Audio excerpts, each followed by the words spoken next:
आज मु आपणक सहित गोटे सिंपल रेसिपी शेयर करी आलू पटल झोल। आमे तो जानिचे आलू पटल झोल किपरि तैयारी हुए, किंतु अल्प मसला सहित किपरि तार झोल बहलिया हब ए वीडियो माध्यम रे मु कहिबी। तेबे वीडियोटी को संपूर्ण देखंतु। आउ ए आलू पटल झोल अलग आलू पटल झोलटू पूरा अलग रहिबो। झोल टेस्टी सहित आमर पूरा बहलिया रहिबो आउ खाइबा पई पूरा सुस्वादिया रहिबो। तेबे एई भिडियोटी रे देखुथिले आपण भाबुथिबे झोल रे बहुत मसला पड़छि, किंतु सेमिति किछि नाही, अल्प मसला रे ए रेसिपीटी हेइछि। नमस्कार सांग माने, मु मोर YouTube channel seasons and bites रे आपण समस्तଙ୍କୁ स्वागत जणाउछि।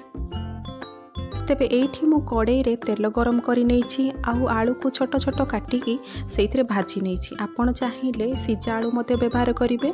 सिजा आलू व्यवहार कले मध्ये ताकू आपण शैलो फ्राई मध्ये करि पारिबे, जो द्वारा कि आलूर कलर भल आसी थाए। तेबे कटा आलू रे एठी अल्प किछि आलूर परिमाण अनुसार हळदी गुंड हाफ टी स्पून, लूण मध्ये हाफ टी स्पून मु पके कि भल से भाजी नेछि। तेबे एठी आलूर भल कलर आसिया पय एठी हाफ टी स्पून मु एठी कलर लंका गुंडर व्यवहार करिछि आउ ताकू गोल्डन फ्राई हेबा पर्यंत भाजी नेछि। आपण चाहिले एही परि भाबरे क्यूब साइज काटिके आलू को छाणी मध्ये पारिबे।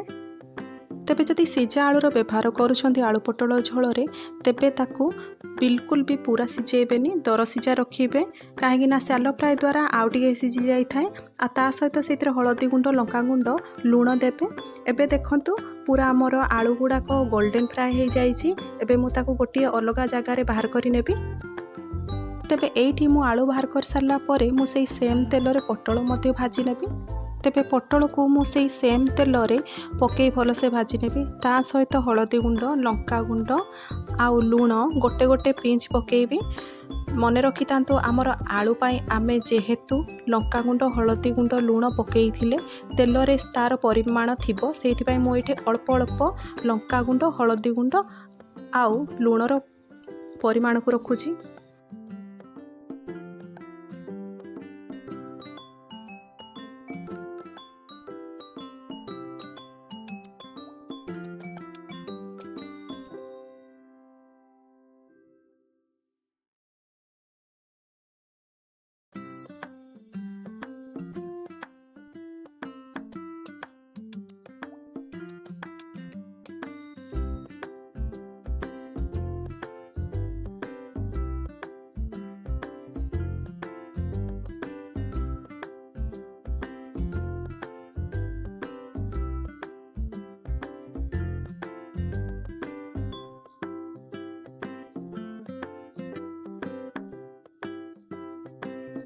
तेबे पटल को मध्य आमे गोल्डन हेबा पर्यंत भाजीबा।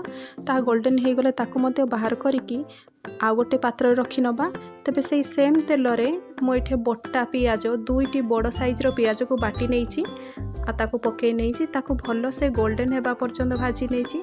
ता सहित एठे मु हाफ टी स्पून हळदी गुंड, हाफ टी स्पून लंका गुंड, एटे कलर लंका गुंड रो यूज करिछि मु। ता सहित एठे हाफ टी स्पून जीरा गुंड आउ हाफ टी स्पून एठी मु धनिया गुंडर व्यवहार करिछि। सबु गुंड मसला को पकेइकी मु एठी भलो से मसला कसी नेछि।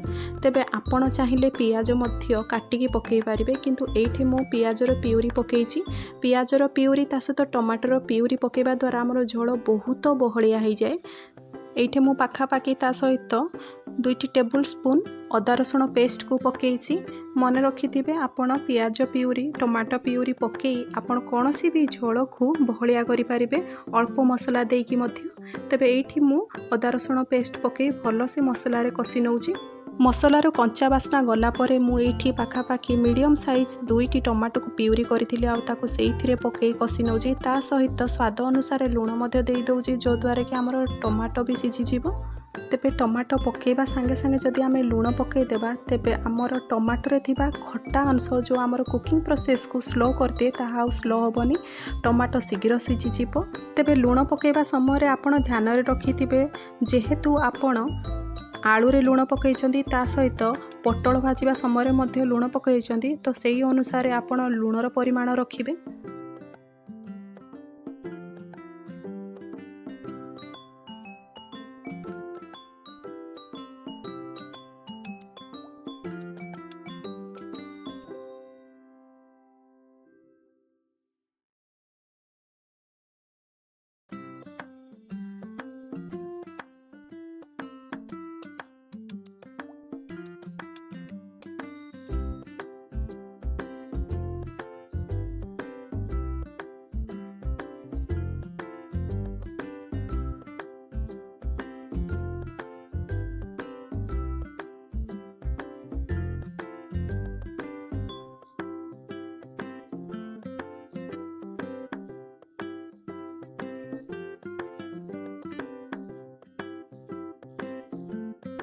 तेबे एठी देखंतु पाखापाखि 5 मिनिट पर भलसे मसला को कषिबा द्वारा एथिरे एबे तेल अलग हो गलानी, मसला मध्य सुखा हो गलानी, पानी अंश बिल्कुल भी नहीं।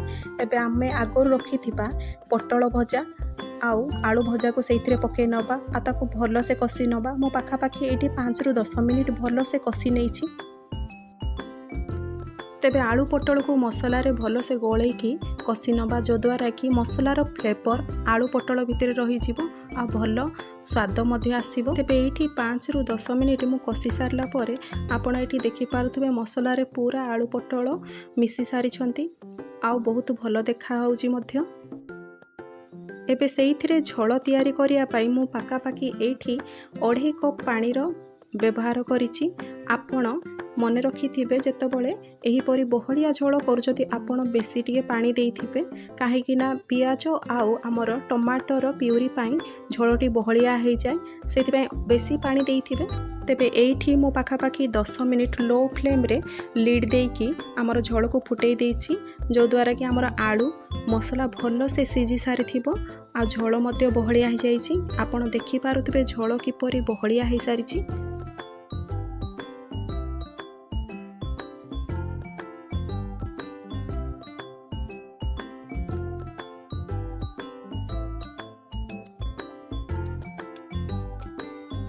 तेबे एठी झोलर स्वाद बढ़ेबा पाई मो एठी कटा धनिया पत्र को पके नेछि आ ताकू आउ 1 मिनिट फुटे नेछि भल से।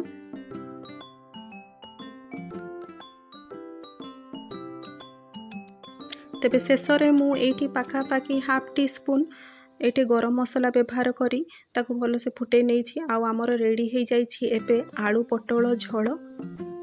एई आलू पटल झोल को आपण भात, रुटी, परटा सहित खाई पारिबे। तेबे भिडियोटी भल लागिथिले लाइक करिवे, बंधु बांधव सांगसाथी मानक सहित शेयर करिवे और चैनल को सब्सक्राइब करिवे। तेबे भिडियोटी को संपूर्ण देखिथिबा जोगु आपनको अशेष अशेष धन्यवाद।